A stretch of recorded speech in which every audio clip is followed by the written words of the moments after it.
નમસ્કાર મિત્રો, સ્વાગત છે તમારું અમારી YouTube channel Gujarat jobs and ન્યૂઝમાં. મિત્રો, 8મા પગાર પંચનો લાભ 1 કરોડ કર્મચારીઓ અને પેન્શનરોને મળવાપાત્ર રહેશે.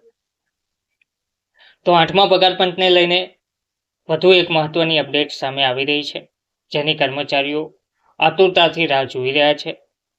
તો કેન્દ્રીય કર્મચારીઓની રાહ હવે પૂરી થવાના આરે છે. 8મા પગાર પંચની પ્રક્રિયા ટૂંક સમયમાં શરૂ થવા જઈ રહી છે. વિગતવાર જોઈએ તો કેન્દ્ર સરકારે જાન્યુઆરી 2025માં 8મા પગાર પંચ 8મા સીપીસીની રચનાને મંજૂરી આપી હતી, જે કેન્દ્ર સરકારના કર્મચારીઓ અને પેન્શનરો માટે વળતર માળખામાં એક મહત્વપૂર્ણ પરિવર્તન દર્શાવે છે. જોકે વર્તમાન 7મા પગાર પંચ ડિસેમ્બર 2025માં પૂર્ણ થઈ રહ્યું છે, ત્યારે પણ કમિશનના બંધારણ માટેની ઔપચારિક સૂચના બાકી છે. 1 કરોડથી વધુ કેન્દ્ર સરકારના કર્મચારીઓ અને પેન્શનરો કમિશનની ભલામણોની આતુરતાથી રાહ જોઈ રહ્યા છે.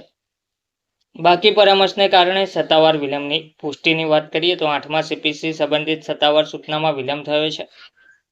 નાણાં મંત્રાલયે તાજેતરમાં એક અપડેટ પ્રદાન કર્યું છે, જેમાં જણાવાયું છે કે સરકાર હજુ પણ 8મા સીપીસીની સંદર્ભ શરતો TOR માટે સૂચનો મેળવી રહી છે. 2025ની શરૂઆતમાં સંરક્ષણ મંત્રાલય, ગૃહ મંત્રાલય, કર્મચારી અને તાલીમ વિભાગ DOPT અને તમામ રાજ્ય સરકારો સહિત મુખ્ય હિસ્સેદારો પાસેથી TOR માટે ઇનપુટ્સ માંગવામાં આવ્યા હતા. તેમજ કેન્દ્રીય નાણાં રાજ્યમંત્રી પંકજ ચૌધરીએ રાજ્યસભામાં ચાલી રહેલા વિલંબને સ્વીકાર્યો અને પુષ્ટિ આપી કે માંગવામાં આવેલા ઇનપુટ્સ હજુ પણ પ્રાપ્ત થઈ રહ્યા છે અને સત્તાવાર સૂચના યોગ્ય સમયે જારી કરવામાં આવશે. એકવાર 8મા સીપીસીને સત્તાવાર રીતે સૂચિત કરવામાં આવે પછી અધ્યક્ષ અને સભ્યોની નિમણૂક કરવામાં આવશે. પેનલની રચના સૂચવતી વિવિધ અફવાઓ છતાં અધિકારીઓએ સ્પષ્ટતા કરી છે કે હાલમાં કોઈ સત્તાવાર પેનલની રચના કરવામાં આવી નથી. તેમજ અપેક્ષિત પગાર વધારો અને ફિટમેન્ટ ફેક્ટર અંદાજો, જેમાં 8મા સીપીસીમાં પગાર અને પેન્શન માળખામાં ધરખમ સુધારો થવાની અપેક્ષા છે. 7મા પગાર પંચ હેઠળ લઘુત્તમ મૂળ પગાર ₹18,000 પ્રતિમાસ સ્થાપિત કરવામાં આવ્યો હતો, જેમાં લઘુત્તમ પેન્શન ₹9,000 હતું. 8મા સીપીસી હેઠળ મુખ્ય અપેક્ષાઓમાં સામેલ છે: લઘુત્તમ મૂળભૂત પગાર દરખાસ્તો લઘુત્તમ મૂળભૂત પગારમાં મોટો વધારો સૂચવે છે, જે સંભવિત રીતે 34,500 થી 41,000 પ્રતિમાસ સુધી પહોંચે છે. કેટલાક વિશ્લેષણ સૂચવે છે કે લેવલ 1 કેન્દ્રીય કર્મચારીઓ તેમના મૂળભૂત પગારમાં ₹44,000 સુધીનો વધારો જોઈ શકે છે.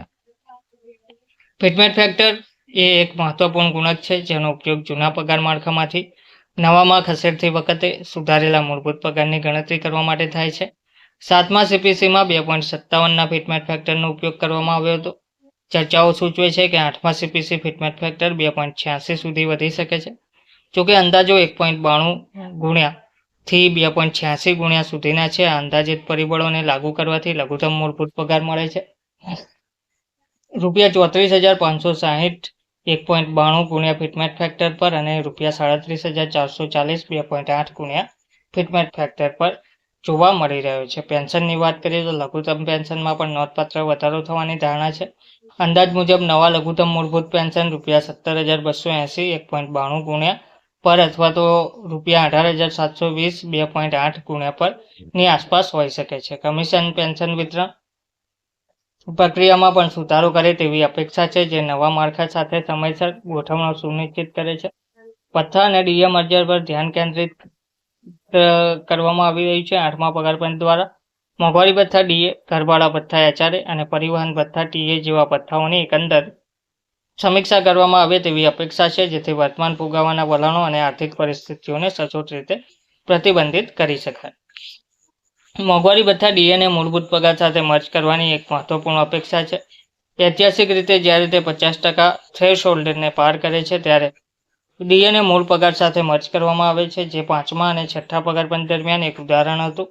જુલાઈ 2025 સુધીમાં ડીએ 58% હતો અને જાન્યુઆરી 2026 સુધીમાં તેમાં વધુ વધારો થવાની ધારણા હતી.